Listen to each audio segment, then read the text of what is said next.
Welcome to Chasing Hard podcast, where we talk about trusting God when life doesn't turn out the way you planned.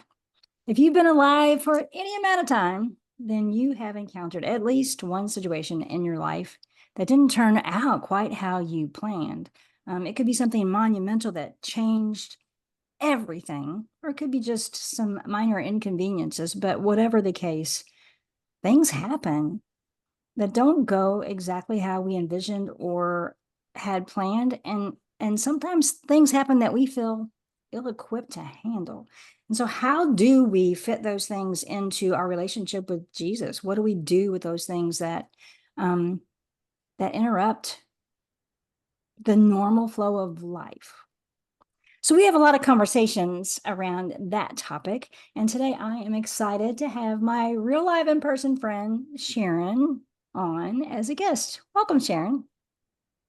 Thank you. I'm very honored to be here. So Sharon and I work together. We don't know each other that well. I know a little bit about your story, but not everything, obviously. But I do know that you have at least one incident in your life that didn't go quite how you planned. Is there anything you want to share with us? Any particular road you want to go down concerning that topic?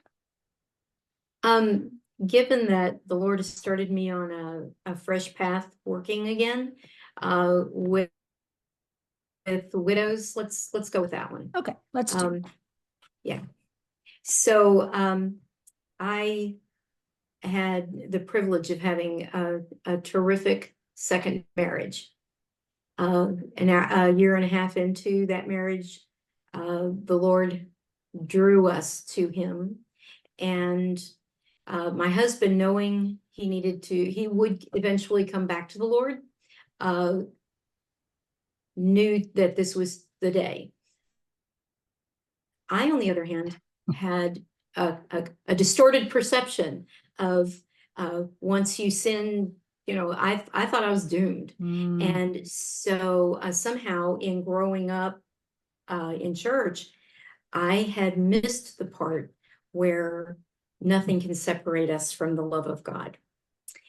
I thought that my choices had sort of written my path as, well, okay, I'm good. I know Jesus loves me, but I know I can't go to heaven. Wow. And I knew that. I knew I knew it like I knew my name. It was a truth for me. And in a flash, when it was presented to me that Jesus still wanted me, and it was presented in scripture that Jesus still wanted me, my heart was already ready to hear it. I was longing for it. And the moment I heard it was true, I never looked back. I went running headlong into it. And that night, my husband and I gave our hearts and our lives over to Christ. So cool. And then go ahead. Well, have to ask a question now. So Okay. you grew up in church. Okay. And I'm assuming if you were a normal kid, you did a lot of things that you weren't supposed to do according to the family rules or whatever. So when did you decide that, you loved Jesus, but you weren't going to heaven? Well, I made some choices that I knew were not biblical. I was married, I had a child, and I left my husband. And the truth is that I left my husband and my daughter. And fortunately, God in His mercy kept me from going too far. But for 5 years, I tried as much as I could find and put my hands on to try to find some goodness in my life again. So that was the point. That was the thing. Yeah, that was not going to let Sharon into heaven. That was the thing. That was the thing, because I knew I wasn't supposed to divorce my husband, and yet I decided to do it. And so I just absolutely knew. Now, I don't know that I went seeking for somebody to tell me that it wasn't true either. Yeah. It was not good. Well, I kind of get that. I mean, I'm not really sure how old you are, but having grown up in church, I remember, oh, let's call it the early 80s, even the 70s, but I wasn't really aware of it then because I was a teenager. Um, that divorce was really the unpardonable sin. Yeah, So I'm assuming that's where you got the idea yeah, that no heaven for Sharon. yeah. Okay. Well, and it was it wasn't. I knew that I had gotten divorced because it was a decision I made. It Mhm. wasn't out of the result of something horrible that had Right. happened or any of those things that society would deem a reasonable Yeah. reason to get divorced. In fact, my divorce attorney even said, there's really not a valid reason for this, you know. Uh, so, So did we uh, have no fault divorce then? Was that what yeah. we had no fault? Okay. We still had no fault divorce. Yeah, Okay. we had no fault divorce, and I was paying him money, and so he signed the papers. Well, yeah. Yes. That's Yeah. that's Kentucky, right? Oh, yeah. Okay. Yeah. Yeah. So, then, it was one of those, well, I believe the phrase is I might as well be hung for a sheep as for a lamb, or however that phrase goes. Yeah. I've already fallen off the bridge. I Right. might as well just keep, Just go hog carry on. wild. Let's see. Yes. And hog Yes. wild would pretty much describe my life at that point. Yeah. Okay. Um, yeah. So here's something that I think, again, God in his mercy, I can just see the conversation in heaven. We're gonna have to do something about her. And we're gonna have to do it now. We need to get her, if we need to get her to recognize Frank's the man she needs to be married to now, and she needs you to go that direction. We met each other 2 years before we realized that both of us were not married. Okay. And Wow. yeah, so he worked in the service station that I would go to back in that day. Remember, you could I pull in and somebody yes. pumped your gas. Yes. I That was remember those days. Yeah. in the 80s. Yeah. And so I would see him as often as it was possible for my car not to have gas in it. Mhm.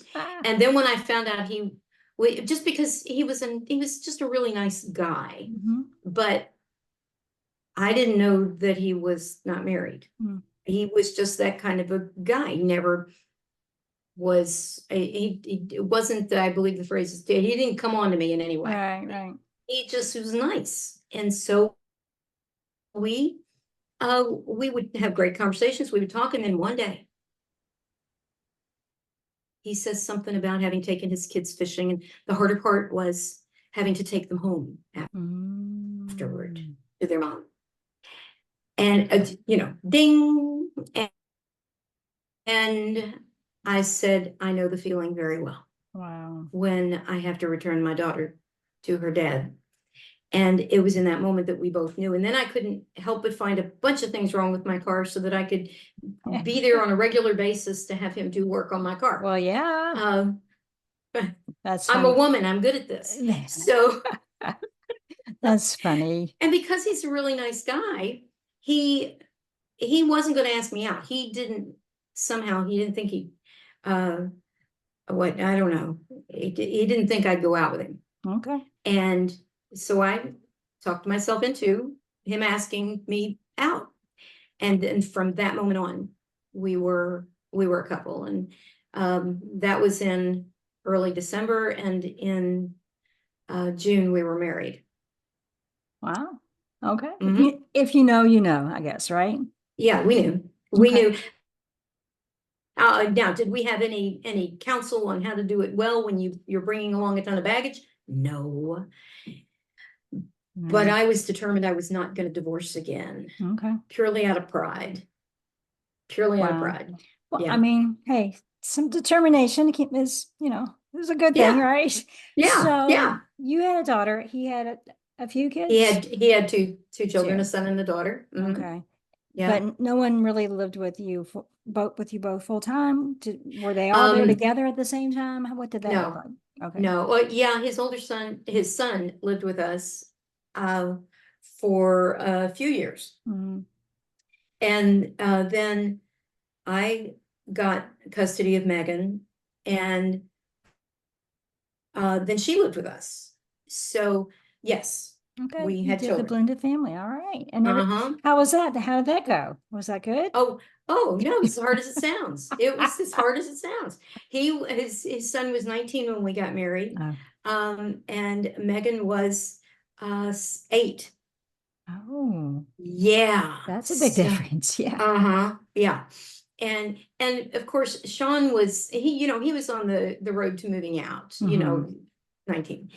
Um, but what's really great is we both knew we had come from church upbringing.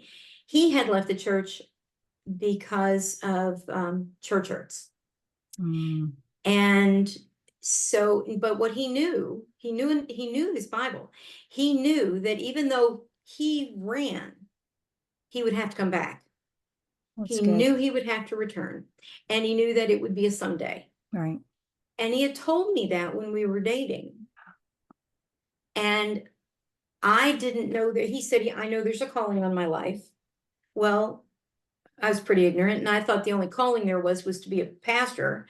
And so I said, well, I can't be a pastor's wife. And he, in his mind, I didn't know until much later, he was thinking, oh, well, then this is the woman for me. That's funny. So did he know that you were slated not to go to heaven? Did you tell him that, hey, just so you know, I won't be in heaven? No, No. no, Okay. no, because the moment he heard me say it, he knew it wasn't true. Yeah. And he knew I believed a lie. But I had never said it to him. And Okay. so he had never had to tell me. So he just knew I had the perception that I've got too shady a past Okay. to show up Yeah. on the arm of a man in the pulpit, right? So, It's like a movie. but he It's also like knew the a Hallmark callings. movie to me. Like, Well, I mean, the ending. We got a little rough spots yeah, here, and then, well, okay, maybe not. but you know what? But the cool part that although rough, I can look back and say that we walked from that moment forward hand in hand Cool. in ministry. We just absolutely, what have you got? God, what have you got? Yeah. We'll do it. Many people do many things for the Lord for many reasons. Mine absolutely is, I will do anything now. There's nothing he could ask me to do, because I live with such gratitude for what I thought was an impossibility. Um, and Frank knew that, and oftentimes it would take us into accepting doing things, because I would go, well, we can, so we should. We're here and we were asked, so we should. Okay. And he would go, not everybody who's asked is supposed to do everything, Sharon. Yeah, that's great. So So he wasn't a pastor.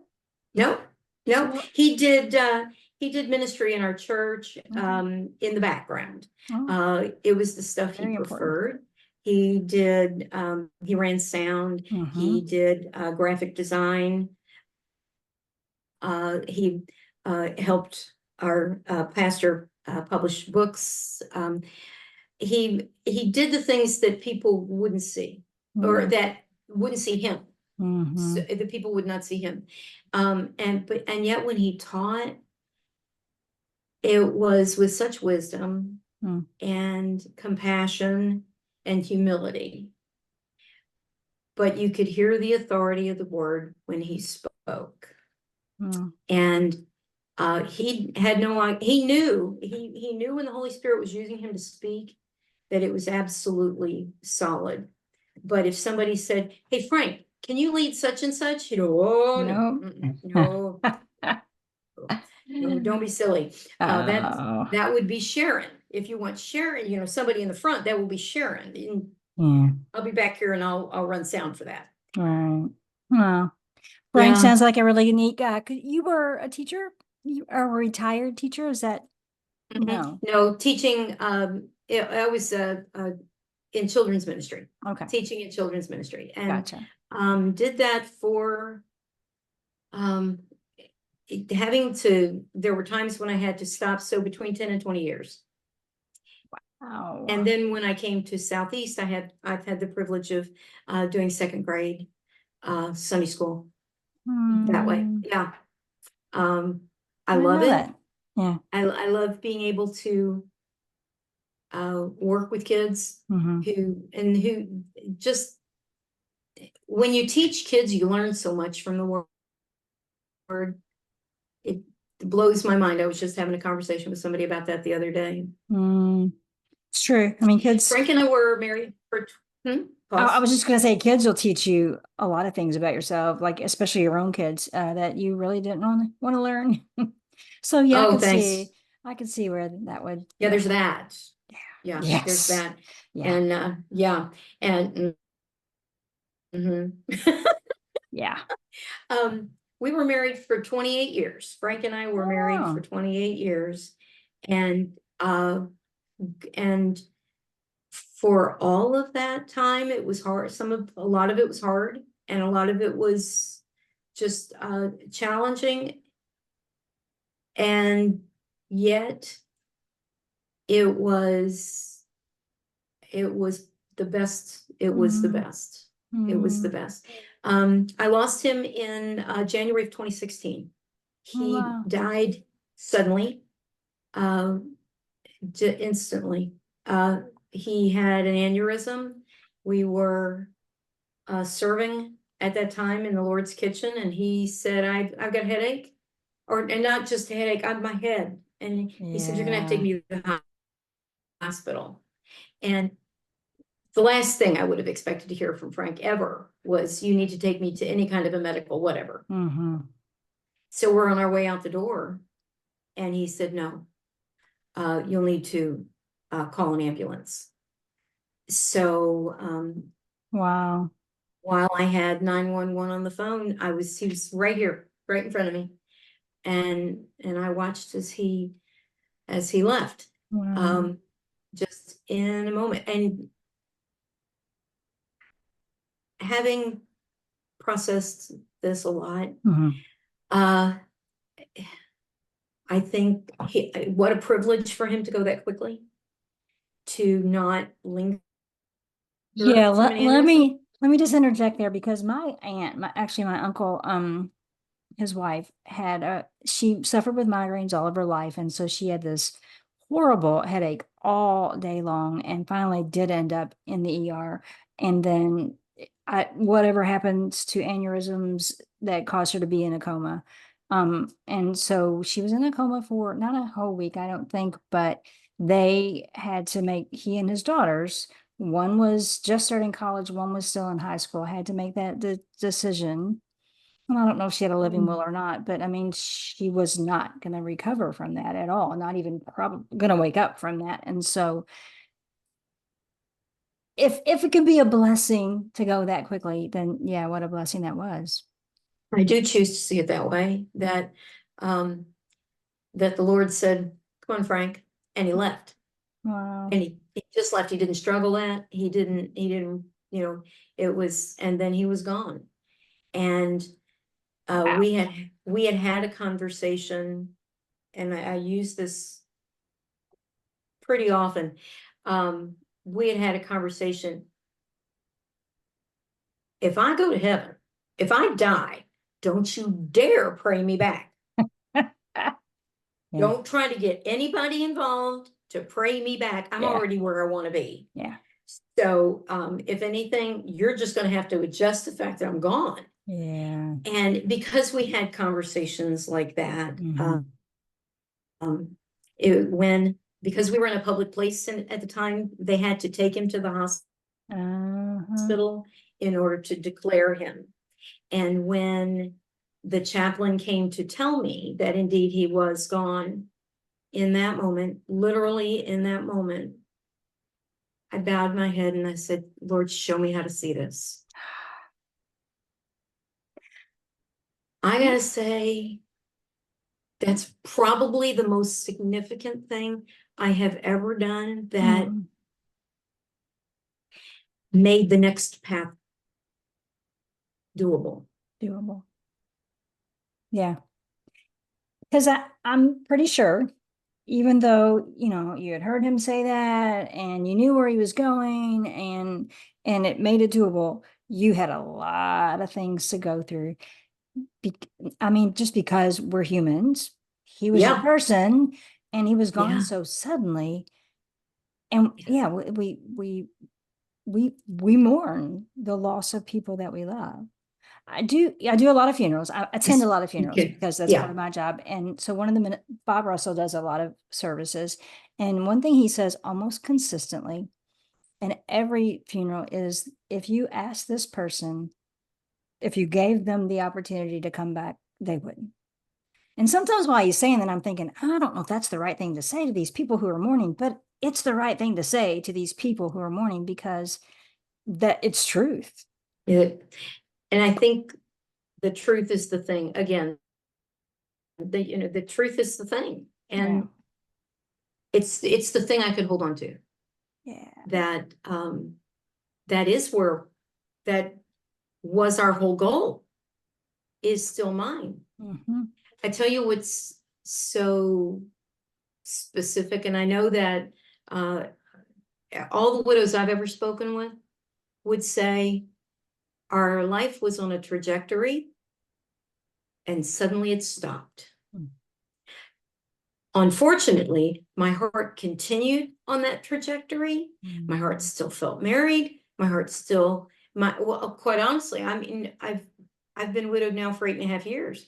I am still as much in love with him today Mm-hmm. as I was Wow. then. My heart knows he's not here. Right. I don't walk around looking for him now. However, I still feel about him the same way I felt then. And that's a pretty cool thing. It is a for cool me. thing. I mean, it is. I know very few widows who can say that. And I mean, maybe a handful, maybe not even 10 Wow. that can honestly say that. Yeah, that is an amazing thing. It's I think again it's another grace. Mm. In my office is a picture of Frank and me. And I did it on purpose so that when people come in, they're not coming into a grieving widow place. Right. They're coming into a living space. This is what my marriage looked like, you know. Now I will tell you that our children would say, not all the time. Well, sure. It didn't look like that all the time. Yeah. But the beauty is, yeah, in our hearts we did. Yeah. In our hearts, regardless of how we might feel in a given time, or we felt like that. Right. We adored each other, and that was the thing. We both leaned in. It helped that in the places where the things we didn't like about each other, we could love each other through the lens of Christ. Mm-hmm. And then it was okay. Yeah. Then it was okay. I like He that. was a very Frank was an Eeyore. And I was a Tigger. And for an Eeyore, Tiggers are pretty annoying.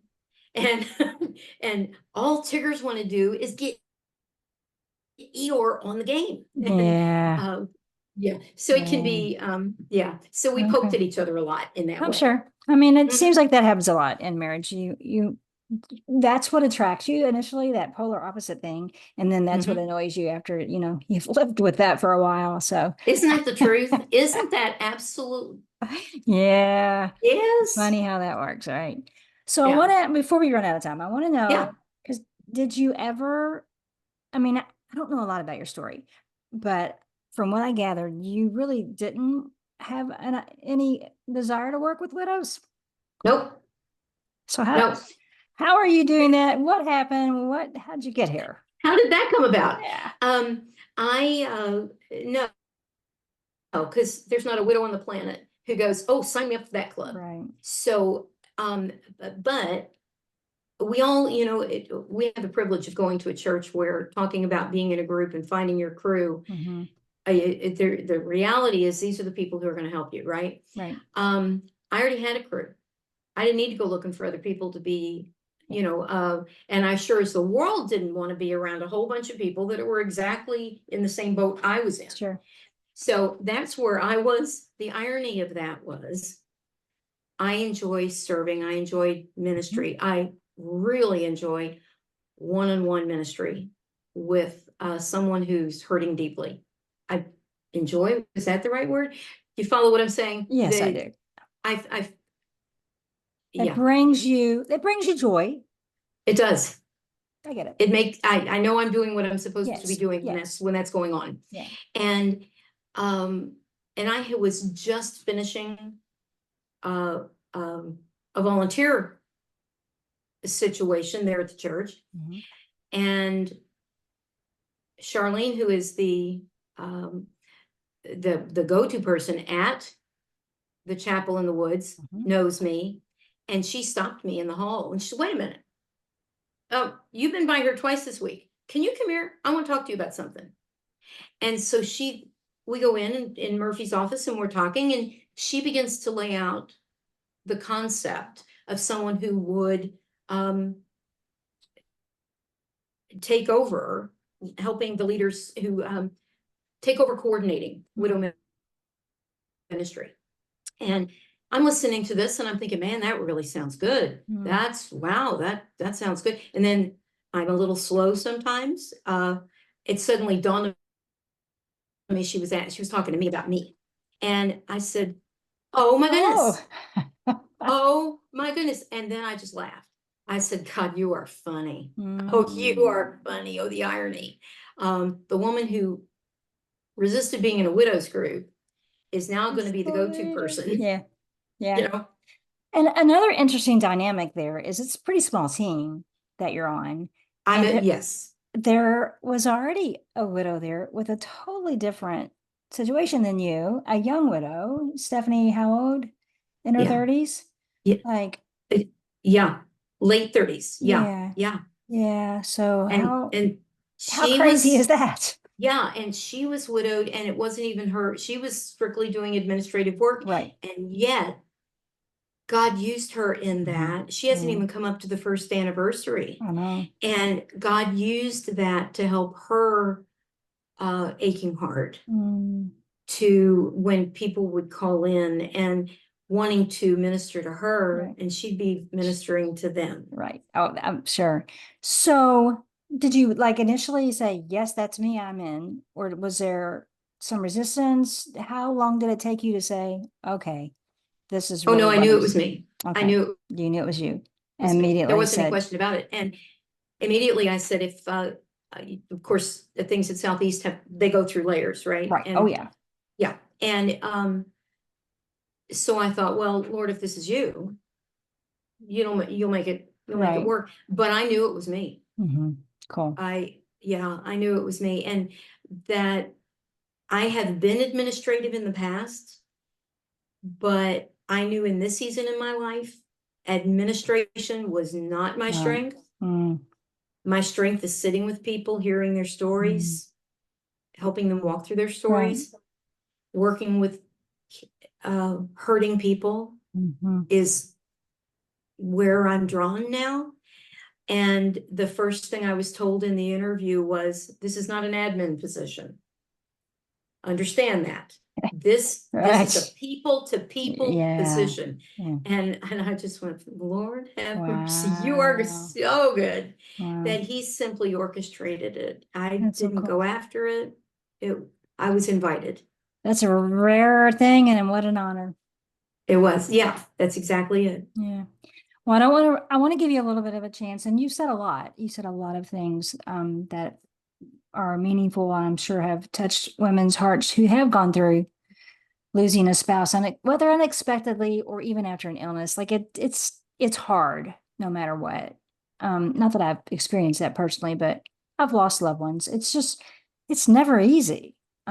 So what would you say to the woman who lost her husband unexpectedly or not unexpectedly and who doesn't want to be there? I know widows who don't want to be around widows. Like they don't want that to be their identity, whether they are still working through the acceptance, because grief is a process. What's on your heart to say to any woman who, what's God say, telling you to share here? Um, the healing is worth it. Mm. Um, but the healing seems an unreasonable thing to do because it sounds like we're abandoning our loved one to heal and to be able to walk in peace. But the Lord means for us to be at peace. He means for us to be healed. It is his goal for us. And there are so many around us who want to help us in that walk.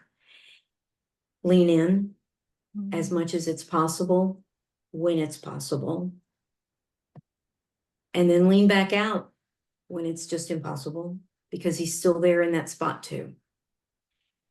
Our best comforter is not our best friend who sits, it's not the person who's goes shopping with us or Right. will show up to go to dinner. Our best friend in this is the Lord. Mm-hmm. Our healer is the Lord. And he will carry us through the impossible places, no matter how much we resist it. And he's there for the long haul. Also, as you touched, healing is not linear. And just when we think, oh, good, it's through that stage. Yeah. I've made it through here. We'll get blindsided by something and begin to doubt, was I ever sane? Because I feel like I'm losing my mind. Heads up, every single one of us felt like we were losing our minds, but it wasn't true.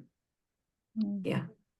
Well, I mean, I think your story is a perfect example of how God can take a devastating situation and use it for the good of others, and even for your own.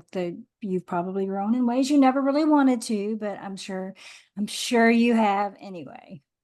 Yeah, I have. Well, thank you for taking the time to just come have this conversation and for being willing to share hard parts of your life. Thanks, Lori. I appreciate you asking.